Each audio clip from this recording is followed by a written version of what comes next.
Okay, let's get started. Hi, I'm Rachel Connor, and this is a relatively new series where I interview students in the College of Arts and Sciences at UVM about their internships.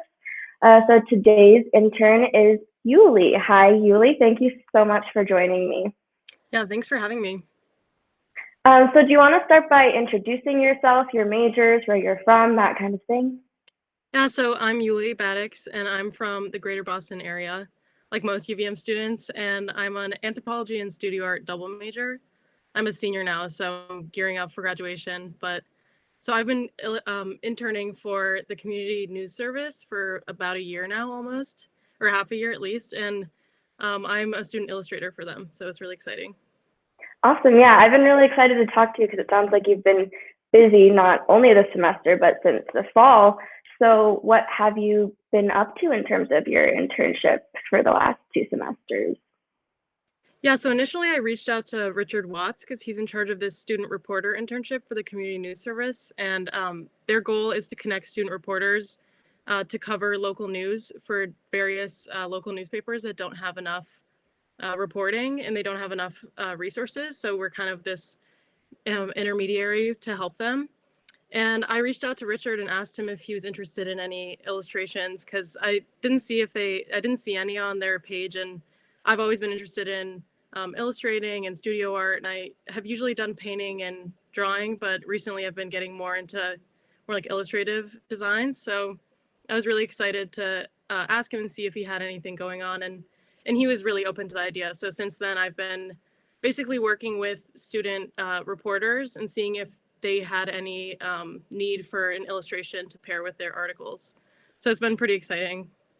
Yeah, that's really, really cool. I think something that a lot of students don't know is that you can reach out to people to get an internship and figure out how your skills can be applied to Yeah. that.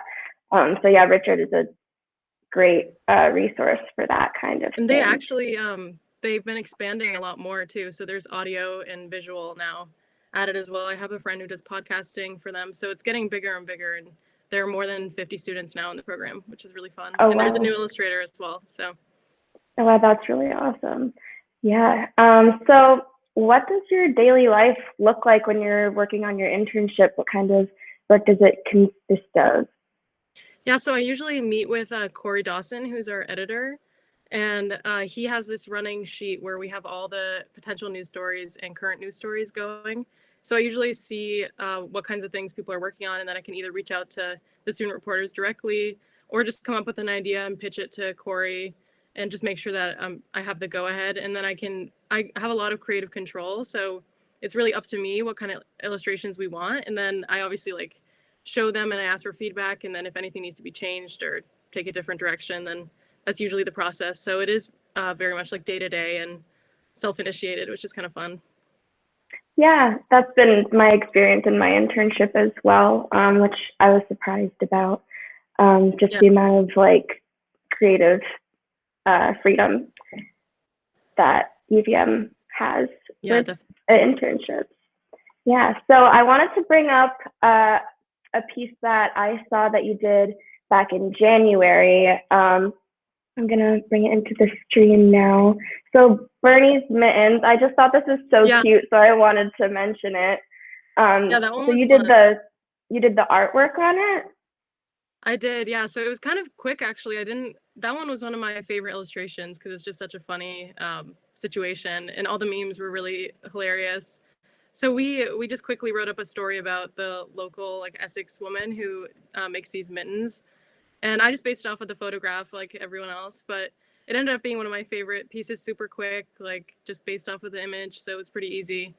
But it was a fun little representation, and there's so much artwork now going around about Bernie's mittens and about the whole situation, which is pretty cool to see that I got to be a part of that. Yeah, it's super cute. I remember I saw it and I didn't even know it was you that did it Oh, until cool. like a couple days ago. So Yeah, there are yeah, a bunch of different kinds of styles and things that I've done. So it's definitely a learning experience. And what I really value from this opportunity is that I get to, I'm not pigeonholed. I can do like anything I really think of and then just pitch it and see how it goes. So I get a lot of experience and trying out different designs, trying out different approaches. which is something I haven't been able to do in like a real setting before. So it's a really Yeah, nice side.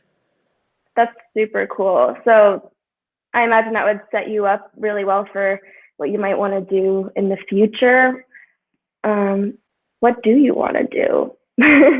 Yeah, so well, I'm hoping to continue to work for CNS for the first couple months outside of after school, because I am staying in the Burlington area. But I also have my own little art page going, and I try and sell my like stuff. I have some stickers and like small things like that I do.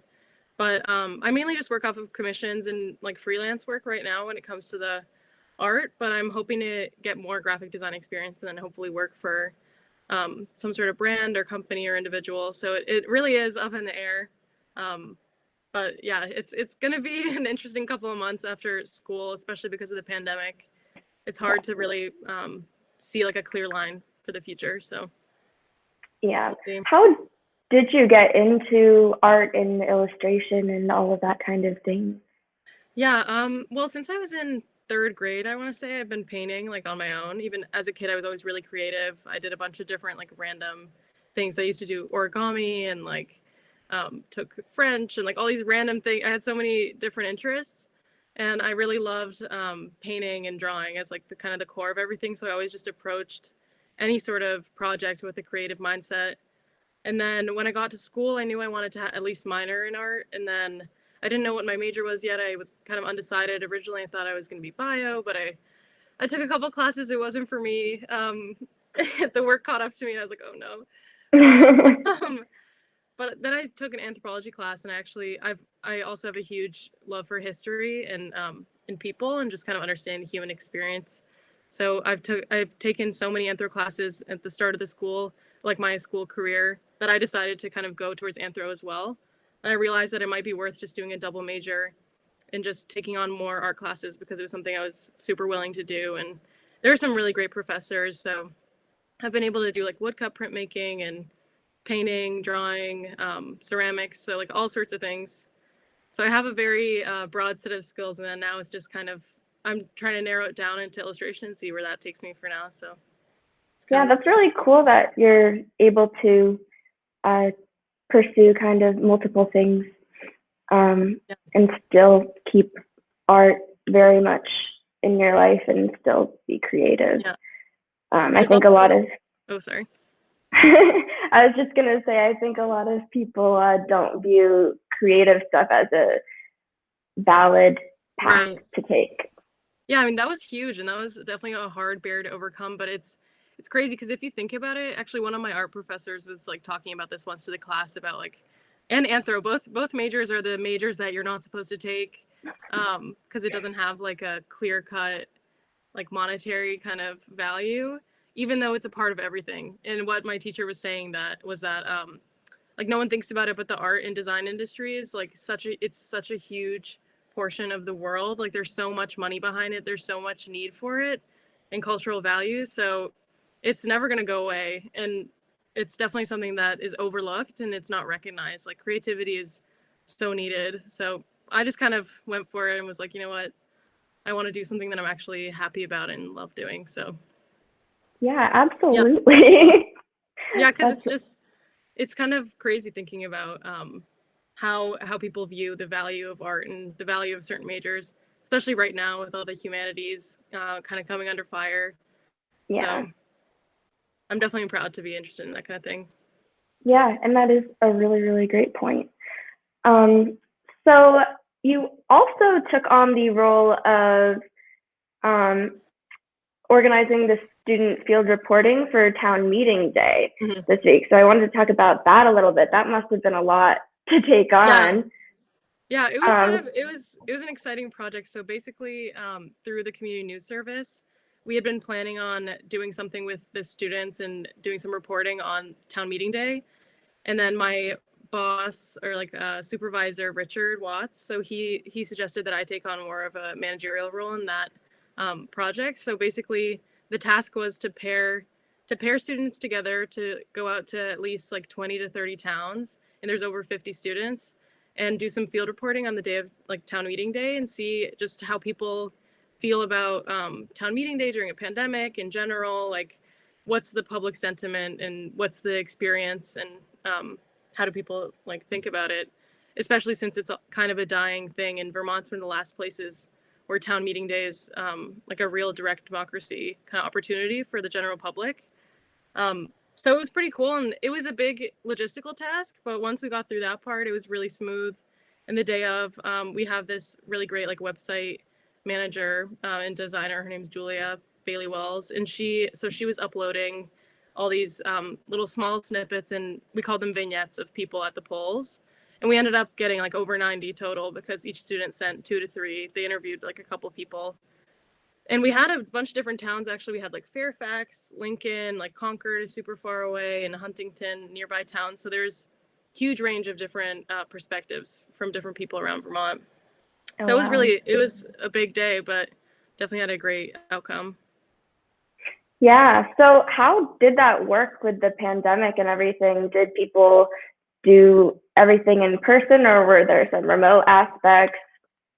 Yeah, so the in-person side was the reporting, and so all students they either went alone or paired, and they wore double masks. They followed all the public safety guidelines and did all the reporting outside, so no one was allowed to go inside, and trying to keep like social distancing and everything.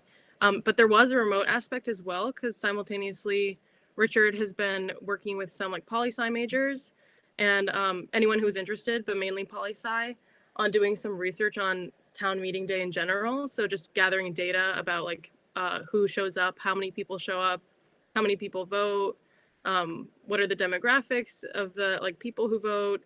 So just a couple like data points that he based off of a previous like poli-sci researcher who used to keep track of all of the Vermont town meeting days, but I think he passed a while ago. So now Richard took it on as an opportunity to continue that research and just see like if there's anything interesting we can see in the trends, especially now that technology is ramping up and that like the in-person town meeting day is probably going to be a thing of the past for now.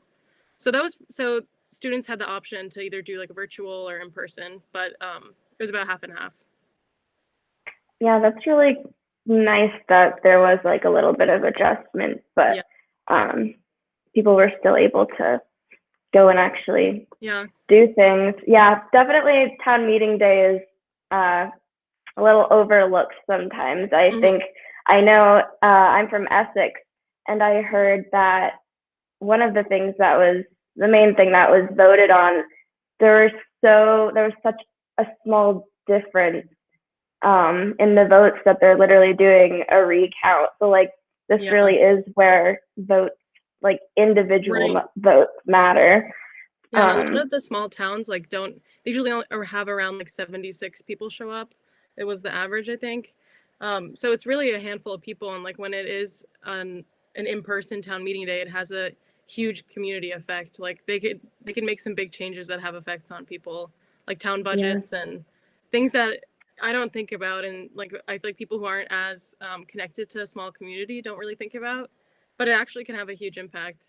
Yeah, it definitely can. And I think Richard actually mentioned an interesting like historical fact about town meeting day in Vermont, which was that at one of the meetings, someone brought up this was in the 60s or 70s. This was during like the Vietnam War kind of era, and someone brought up the fact that like they should end, I think it was like they should end nuclear training or nuclear like building nuclear weapons. It was like a local town person who brought that up for their town, and then it ended up going all the way. Uh-oh, it looks like we have lost Juli. So I'm gonna wait a moment to see if she's able to pop back in.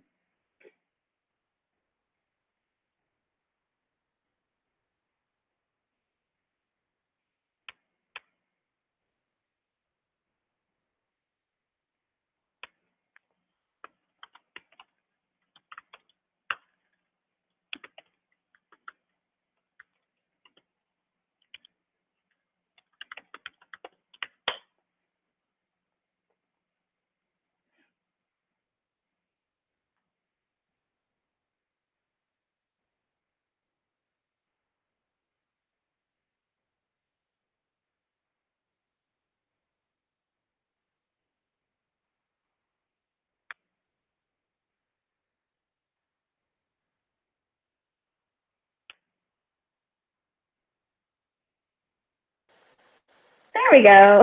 Sorry, I don't know what happened. I think it was just my computer got overwhelmed because it just disappeared. But I don't know where I cut out. Yeah.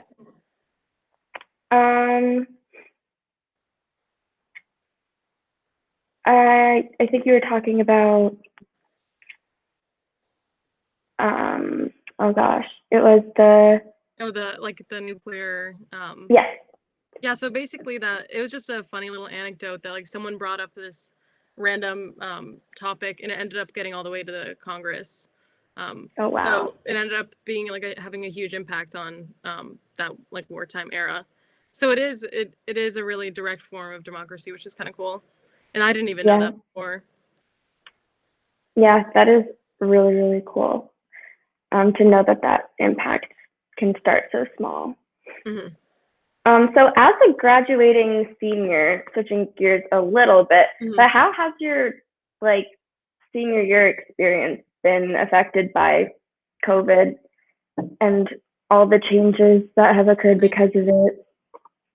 Yeah, I mean, that's definitely a tough question because it has been so affected. The main thing is just like socializing with friends and just seeing people, especially since it's our last like couple months to like see each other because so many people are gonna spread out and move away.